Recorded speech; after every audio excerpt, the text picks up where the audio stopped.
So as you can see, I got 100% pure ground beef. All right, so what I'm gonna do is cut it in half, and we're gonna cook half of it for my dogs. So I'm gonna be cooking some dinner for my dogs. All right, so let's go ahead and get in tune with it. We're gonna start off by doing this, cutting it all the way through. Now look at it, fresh, pure, like I said. All right, so we're gonna take it over. We're gonna put it in the pot, the pan, better yet. Now in the pan, I got some good old corn. So you see the peas, you see the carrots, and you see the stringy beans, which is very good for dogs. Yes, they can eat that. Look it up. I've been doing research, you know, especially, you know, since my homeboy told me a couple things. Just make sure that it doesn't have no salt in it, because salt is not good for dogs. All right, so we're gonna let that stew on down, and then as it starts to cook, we're gonna put our other seasonings in it. All right, so let's get it. What we're gonna do now is take some of this water in the cup, and we're gonna pour it on in, so this way it'll have like a gravy sauce in it. All right, what we're gonna do next in a second is make some rice to go with it on the side.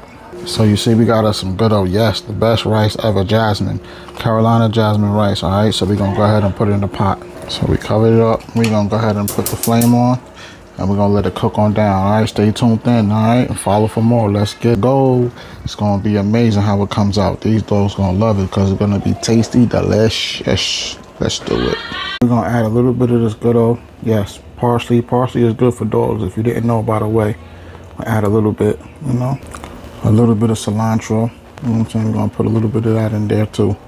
Now, if you're using the axe leaf, you gotta also be careful of the stem, because the stem, it'll be hard for them to digest. All right, a little bit of rosemary, but never, they said not good to use the rosemary exact or the oil. It's not good, but you can give them a little bit of rosemary. All right, let's do it. Last but not least, the turmeric. All right, now the turmeric powder is good, so we're gonna sprinkle just a little something to give it a more of a rich taste and flavor. All right, just a little bit.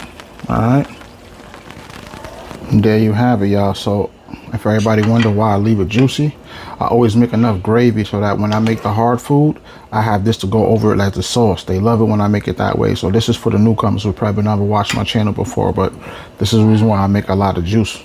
You know what I mean? They love it that way. It's delicious. Here go the rice, y'all. So like I said, stay tuned in for more. Follow. Let's get it. Let's go. And be feeding them in a little bit, you know. Let's do it.